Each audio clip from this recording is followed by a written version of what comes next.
Pusat Layanan Disabilitas Universitas Hasanuddin Makassar terus menunjukkan komitmennya untuk menciptakan lingkungan kampus yang inklusif bagi semua mahasiswa, termasuk mahasiswa dengan kebutuhan khusus. Salah satunya mendukung mobilitas dan kemampuan belajar mahasiswa difabel. Untuk itu, Pusdis Unhas mempunyai program untuk menerima para relawan. Mereka nantinya akan mendukung mobilitas dan kemampuan belajar mahasiswa difabel di Unhas.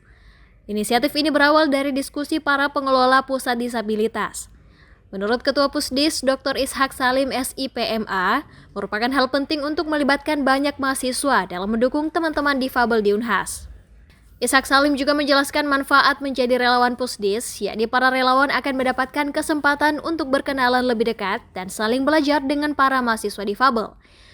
Juga kesempatan mendapatkan ilmu pengetahuan yang lebih luas karena Pusdis sering melaksanakan diskusi, pertemuan, kuliah umum, dan seminar. Koordinator Relawan Pusdis Unhas, Ida Arianti Said menyebut, jika mahasiswa difabel juga merupakan bagian dari Unhas. Jadi dibutuhkan dukungan yang kuat dari mahasiswa. Awalnya kan Pusdis dibuat itu memang untuk menampung mahasiswa dengan berbagai macam kemampuan ya.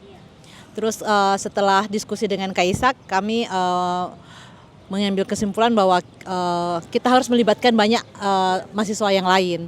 Karena mahasiswa difabel itu adalah bagian dari Unhas sendiri dan yang paling besar dari unit kampus itu adalah mahasiswa. Jadi kita butuh dukungan dari mahasiswa itu sendiri juga, dari teman-temannya gitu loh. Nah, kita terus memang belajar dari universitas yang duluan, yang seperti di Pulau Jawa itu kan memang mereka merekrut relawan untuk mendukung teman-teman difabel itu.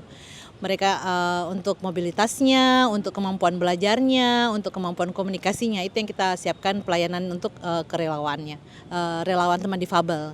Itulah yang melatar belakanginya sampai kita membuat relawan teman difabel itu. Ida Arianti menambahkan, pada awal pendaftaran terdapat lebih 200 pendaftar, dan saat ini Unhas memiliki 50 relawan aktif yang turut membantu mahasiswa difabel di Unhas dan seluruh kegiatan pusat disabilitas. Mahasiswa yang aktif dalam kegiatan kerelawanan akan diberikan kesempatan untuk mendapatkan skema pendamping disabilitas yang mengikuti format MBKM, untuk kemudian dapat dikonversi menjadi 2 SKS. Zara Sabita Suceng, Andi Muhammad Syafrizal, Unhas TV.